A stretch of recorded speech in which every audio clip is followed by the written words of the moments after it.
그 독재 그러면 멀리서 이제 다른 나라 독재를 얘기할 때는 그냥 뭉뚱그려서 그 나라 체제가 그냥 독재라고 생각을 하지만 아무리 일당 독재 국가에도 다른 당이 있어요. 북한에도 노동당만 있지 않고요. 중국에도 공산당만 있지 않아요. 다른 당이 있어요. 그러니까 신기하게도 아무리 이렇게 권위주의적이고 독재적인 국가에서도 형식적으로나마 야당을 필요로 하는 거죠.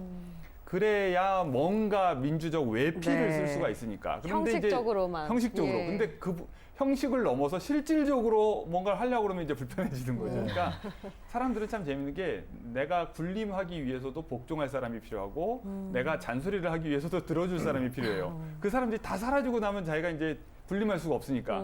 결국 이제 군부 권위주의 독재가 지금 60년부터 70년대까지 쭉 이어져 왔고 지금 80년 초에도 이제 계속 이어지는 상황에서 형식적으로 들러리설 야당은 필요한데 네.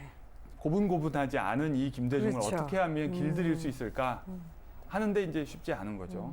아무튼 그런 뭐 저간의 사정들이 엿보이고 그리고 이제 네. 많은 분들이 김대중 대통령을 좀 이상주의자 또는 좀 공상적인 뭔가 이렇게 약간 현실적인 정치인으로서 감각이 부족하다는 인식을 한편으로 가지는 것 같아요. 그게 이제 오랫동안 군부 독재가 지속되는 곳에서 민주화를 위해서 투쟁을 하니까 너무 뭐 뜬구름 잡는 소리 아니야? 뭐 이게 되겠어? 그러면서 자꾸 이제 김대중 대통령에 대해서 현실을 모르는 사람이라고 하는 이런 이상한 이미지가 더 씌워져 있는데 정작 이 지금 상황을 보면 쉽게 군부가 물러나지 않을 거라고 하는 것을 가장 정확하게 인식하고 있는 분이 김대중 네. 선생님이세요.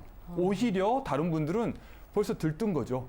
벌써 이제 박정희 독재자는 갔고 네. 그러니까 이제 봄이 왔고 이제 빨리 이제 우리 헌법 개정할 거 묻고 어떻게 정할까? 그다음에 다음번 대통령 누가 해야 되지? 최규하 물러나 내가 할 네. 거야. 이런 생각만 하고 있는 거예요. 근데 김대중 대통령은 지금 그럴 때가 아니라는 거죠. 지금 여차하면 약간의 빈틈만 보여도 다시 일선에 나설 게 분명히 이제 보이는데 여기에 빌미를 주면 안 되겠다. 네. 그러니까 이제 지금 연속해서 대학 강연을 다닌단 말이에요. 그러니까 이제 강연의 내용을 보지 않고 네. 강연한다고 하는 형식만 보면 학생들 선동하러 다니는 것처럼 보여요. 그러니까 딱 그렇게 덮어씌우기 좋죠. 네.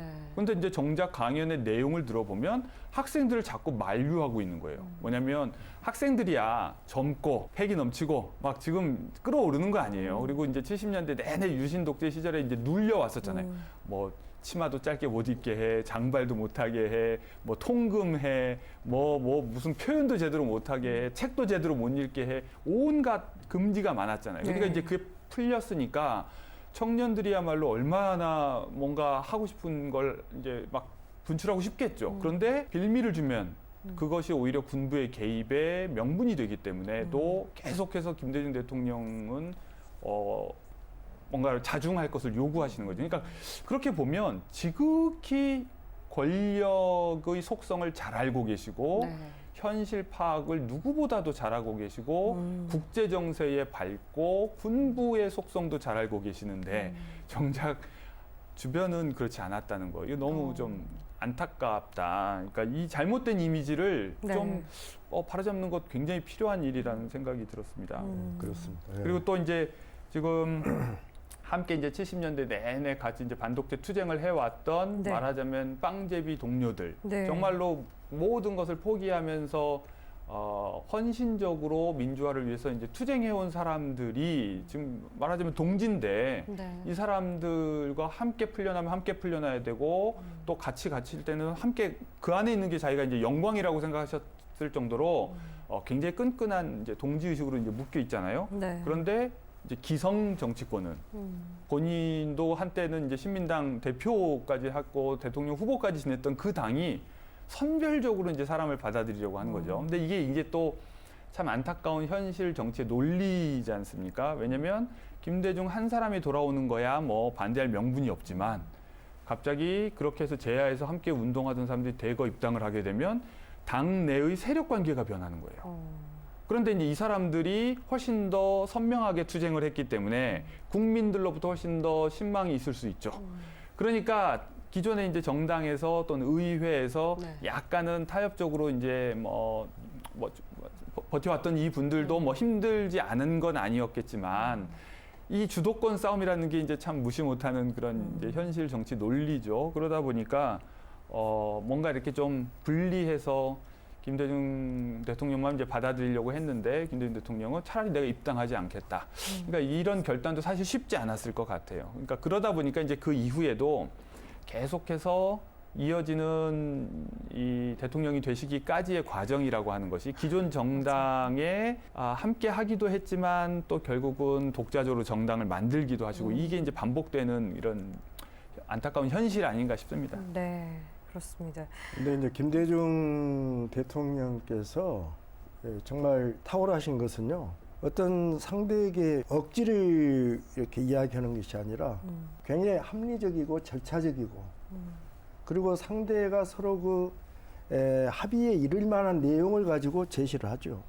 박정희 정권 유신 7년 세월 동안 야당이 전투력을 가지고 제대로 싸운 것은 1979년 5월 30일 김영삼 총재가 새로운 야당 총재로 당선이 되면서 11.6 직전까지 겨우 한 4, 5개월 그때 투쟁다운 투쟁을 한 거예요. 애시당초 1975년에 김영삼 1차 총재할 때는 나름대로 조금 싸우려다가 네. 박정희하고 영수회담을 갔습니다. 그래갖고 청와대에서 영수회담하고 나오면서 김영삼 총재가 아예 투쟁은 그만두고 유신 정권에 묵시적 동의를 해줘요. 그래서 다시 1977년에 전당대회에서 이철성 씨가 대표 최고위 되죠. 집단 지도체제를 걸고.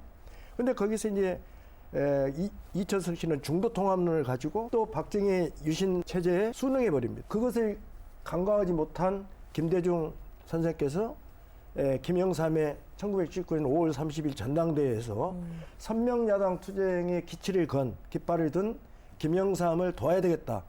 그렇게 해서 그때 총재 후보 경선을 함께했던 조윤영, 이기택 등등을 박영록 이 가까운 분들이 전부 설득을 합니다. 그렇게 해서 세 분들이 불출마를 해요.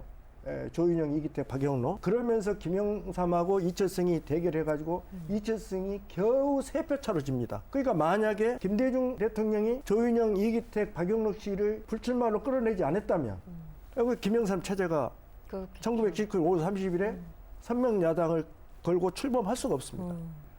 그런데 이렇게 이제 김대중 대통령은 항상 그 시기 그 단계에 맞는 합리적인 그러한 방식으로 정치의 판을 끌어가죠. 그래서 이제 11.6 사태 이후 12.12 사실상 그때 군사 반란이 거의 다 평정을 한 겁니다. 최규하 당시 대통령을 포함해서 김영삼, 김종필 양당 총재 이 두 분들은 정세를 낙관했어요. 군부가 나서지 못할 것이다. 절대적으로. 그러기 위해서는 군부를 자극할 필요가 없다. 얌전 빼는 거예요. 내 편 되겠지. 최규하는 최규하대로, 김종필은 김종필대로, 또 김영삼은 무조건 직선제로 갈 텐데 직선 내가 후보만 되면은 무조건 나는 대통령이야. 이때면 떼놓은 당상이다. 이런 안이한 생각, 낙관적인 생각, 네. 이런 속에서 정치판이 새로운 정치 질서의 군부에게 너무 많은 시간 벌어주고 그러한 어떤 기회 제공 이런 것을 해줘본 셈이죠.